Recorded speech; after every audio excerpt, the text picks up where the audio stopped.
నిన్న జరిగినటువంటి హత్య కేసులో బుద్ధార్తి సునీత అనే ఆమె హత్య గావించబడింది మన కేఎన్ఆర్ టవర్స్లో హరిహరపురం దగ్గర.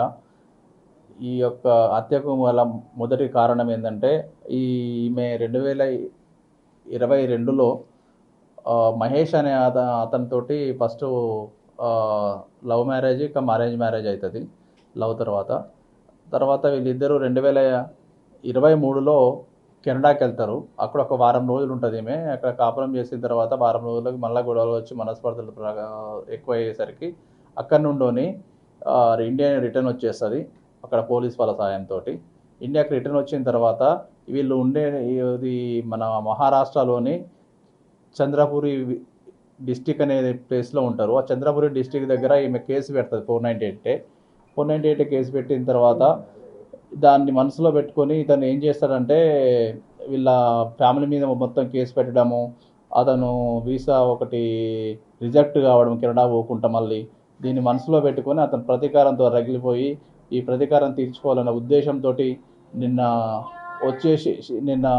ఎవరు లేని సమయంలో 18వ తారీఖు రోజు నిన్న 11:30-12 గంటల సమయంలో వాళ్ళ యొక్క ఫ్లాట్లోకి చొరబడి ఆమె మీద అతను తీసుకొచ్చుకున్నటువంటి 3 కత్తులతోటి దాడి చేయడం జరిగింది. ఈ సమాచారం మాకు 100 డయల్ ద్వారా వెంటనే రాగా మేమందరం కూడా స్పాట్కు చేరుకున్నాం. అతన్ని పారిపోకుండా అక్కడనే బంధించడం జరిగింది. అతన్ని మా కస్టడీకి తీసుకొని ఈరోజు రిమాండ్ తరలించడం జరుగుతుంది. అతనికి ఎవరు సహకరించలేదు, ఒక్కడే ప్లాన్ చేసుకున్నాడు. ఇతను హైదరాబాద్కు వచ్చి ఫస్ట్లో మియాపూర్లో ఉన్నాడు. మియాపూర్లో ఉండి తర్వాత ఇక్కడ ఆమె లొకేషన్ తెలుసుకోవడం కోసం అని చెప్పేసి ఇక్కడ వనస్థలిపురంలో ఉంటుందని తెలిసి ఇక్కడ మన తుర్గయంజాలకు వచ్చి ఇక్కడ ఒక హాస్టల్లో ప్రైవేట్ హాస్టల్ బాయ్స్ హాస్టల్లో ఉండి ఒక 2 నెలల నుంచి రెక్కి నిర్వహిస్తున్నాడు. 2 నెలలు రెక్కి నిర్వహించేసి ఆమె యొక్క లొకేషన్ తెలుసుకొని నిన్న దాడి చేయడం జరిగింది. నిన్ననే ఫస్ట్ వెళ్ళింది, అంతకుముందు కూడా వాళ్ళ ఇంటి సైడ్ వెళ్ళింది. రెక్కి నిర్వహించిండు 2 నెలల నుంచి. అలా అపార్ట్మెంటు ఫ్లోర్ అన్నీ చూసుకున్నాడు. వీళ్ళిద్దరి మధ్య ఎందుకు సార్ విభేదాలు ఏంటంటే భార్య మొదలు ఎందుకు వీళ్ళు విడిపోతుంది చెప్తున్నారు? ఏం లేదు, వాళ్ళిద్దరికి మనస్పర్ధలు వచ్చినాయని చెప్తున్నారు అంతే.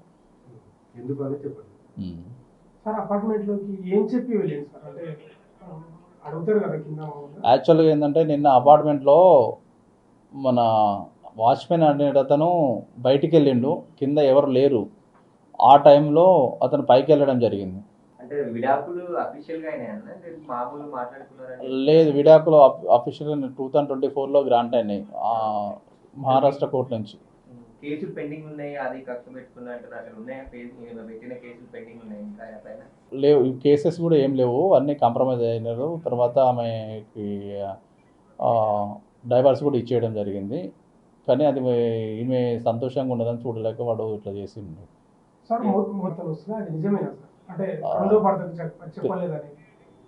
అది వాళ్ళకి తెలియాలి, వాళ్ళ ఫ్యామిలీ విషయం అది. ఈ టూల్స్ ఎందుకు అంటే అంత క్రూరంగా చంపాలని అంటే శవాన్ని మాయం చేద్దాం అనుకున్నారా లేకపోతే? లేదు, మా విచారణలో తెలిసింది ఏంటంటే ఈ టూల్స్ వచ్చేసేసి ఒకవేళ ఆమె తప్పించుకొని లోపలికి వెళ్తే డోర్ కట్ చేయడం కోసం తీసుకున్నా అని చెప్పేసి చెప్తున్నాను. నిన్న హత్య చేసిన తర్వాత మహేష్ని పోలీసులు అక్కడే అదుపులోకి తీసుకోవడం జరిగింది. కొద్దిసేపటి క్రితమే వనస్థలిపురం ఏరియా హాస్పిటల్లో ఆయనకు వైద్య పరీక్షలు నిర్వహించి కోర్టుకు తీసుకెళ్లారు. మరికొద్దిసేపట్లోనే న్యాయమూర్తి ముందు మహేష్ని హాజరుపరిచి ఆ తర్వాత రిమాండ్కి తరలించనున్నారు. అయితే ఈ హత్యకు కారణం తాను విడాకులు తీసుకున్నటువంటి భార్య తాను ఇబ్బందులు పడుతుంటే ఆమె సంతోషంగా ఉంటుంది అని చెప్పేసి కక్ష పెంచుకొని 2022లో సునీతను పెళ్లి చేసుకున్నాడు. ఆ తర్వాత 2023 వరకు కెనడాకి వెళ్ళి అక్కడే ఉన్నారు. ఆ తర్వాత ఇద్దరికి మనస్పర్ధలు ఏర్పడిన తర్వాత సునీత తిరిగి హైదరాబాద్కి రావడం జరిగింది కెనడా నుంచి. ఆ తర్వాత మహారాష్ట్రలో పోలీస్ స్టేషన్లో ఆయనపై 498 కేసు పెట్టడంతో అప్పటి నుంచి ఇద్దరి మధ్య మనస్పర్ధలు పెరిగాయి. ఆ తర్వాత ఇద్దరు కూడా కోర్టుల చుట్టూ తిరిగి కోర్టులో అఫీషియల్గా విడాకులు తీసుకున్న తర్వాత మళ్ళీ 2025లో సునీత హైదరాబాద్కి చెందిన మరో వ్యక్తిని పెళ్లి చేసుకోవడం, ఇక్కడ వనస్థలిపురంలో ఉంటూ వర్క్ ఫర్ హోమ్ సాఫ్ట్వేర్ ఉద్యోగిగా పనిచేస్తూ ఉంది. అయితే ఆమె అడ్రస్ తెలుసుకొని ఇటు వనస్థలిపురం దగ్గరలో ఉన్నటువంటి తుర్కెంజాల్లో ఒక హాస్టల్లో 2 నెలల నుంచి కూడా అక్కడే ఉండి రిక్కీ నిర్వహిస్తూ సునీత నివాసాన్ని అంటే కనుగొన్న తర్వాత ఆమె హౌస్ పక్కాగా తెలుసుకున్న తర్వాత మళ్ళీ 2-3 సార్లు రిక్కీ నిర్వహించి ఆ తర్వాత ఆమెను నిన్న హత్య చేయాలని చెప్పేసి పథకం ప్రకారమే కొన్ని కత్తులు 3 కత్తులతో పాటు కొన్ని పరికరాలు కొనుక్కొని అక్కడికి వెళ్ళి లోపలికి వాచ్మెన్ లేని సమయంలో అపార్ట్మెంట్ పైకి వెళ్ళి అక్కడ సునీతని హత్య చేయడం జరిగింది. అతని వెంట కొన్ని కట్టర్లు కూడా తీసుకొని రావడం జరిగింది. ఒకవేళ సునీత అతన్ని చూసి ఏదైతే బ్యాగ్లో ఉన్నట్టు డోర్ లాక్ చేస్తే ఒకవేళ డోర్ కట్ చేయడానికి ఉన్నటువంటి కట్టర్లను కూడా మహేష్ తీసుకొని వచ్చాడని చెప్పేసి కూడా పోలీసులు గుర్తించడం జరిగింది. కేవలం తాను ఇబ్బందులు పడుతూ ఉండగా సునీత మాత్రం సంతోషంగా పెళ్లి చేసుకొని ఎలా ఉంటుందని చెప్పేసి కక్ష పెంచుకొని ఈ హత్య చేశాడని చెప్పేసి కూడా పోలీసులు ప్రాథమికంగా గుర్తించడం జరిగింది. మళ్ళీ మహేష్ని కస్టడీకి తీసుకొని విచారిస్తే అనేక విషయాలు కూడా వెల్లడయ్యే అవకాశం ఉన్నట్టు తెలుస్తుంది. ప్రస్తుతం అయితే హైత్నార్ కోర్టులో హాజరుపరిచేందుకు మహేష్ని పోలీసులు వైద్య పరీక్షల అనంతరం తీసుకొని వెళ్ళడం జరిగింది. నోరు మెదపట్లేడు. నిన్న దాడిలో పెనుగులాటల్లో మహేష్ కుడి చేతికి కూడా గాయమైనట్టు కనబడుతుంది. ఆయన వైద్య పరీక్షల సమయంలో చేతికి కట్టి మరి పోలీసులు తీసుకొని వెళ్ళడం జరిగింది. అయితే అత్యంత దారుణంగా సునీతను నిన్న హత్య చేసిన తర్వాత పోలీసులు అక్కడే అతన్ని అదుపులోకి తీసుకొని పోలీస్ స్టేషన్ తీసుకొచ్చి నిన్నంతా కూడా విచారణ జరిపిన తర్వాత ఈ హత్యకు మెయిన్ కారణం విడాకులు. అంటే మహేష్ ప్రవర్తన బాగాలేకనే ఆమెతో విడాకులు తీసుకొని మనస్పర్ధలు ఏర్పడ్డాయి, సరిగా చూసుకోవట్లేడని చెప్పేసి విడాకులు తీసుకొని మళ్ళీ హైదరాబాద్కి వచ్చి ఆమె సాఫ్ట్వేర్ ఉద్యోగం చేస్తూ మరో వ్యక్తిని పెళ్లి చేసుకొని ఇక్కడ ఉంటుంది. కాబట్టి అతను మంచివాడు కాదనే కూతురికి విడాకులు ఇప్పించి ఇక్కడికి హైదరాబాద్కి షిఫ్ట్ చేయడం జరిగిందని చెప్పేసి కూడా చెప్తున్నారు. సునీత తల్లిదండ్రులు ఆమె ఇద్దరు అక్కలు కూడా నిన్న ఉదయం పోలీస్ స్టేషన్కి రావడం జరిగింది. కానీ వాళ్ళు మీడియాతో మాట్లాడడానికి కొంచెం నిరాకరించారు. ప్రస్తుతం ఉస్మానియా హాస్పిటల్లో ఆమె మృతదేహానికి పోస్ట్ మార్టం అనంతరం వాళ్ళ కుటుంబ సభ్యులకు అప్పజెప్పేస్తామని చెప్పేసి కూడా పోలీసులు చెప్పడం జరిగింది.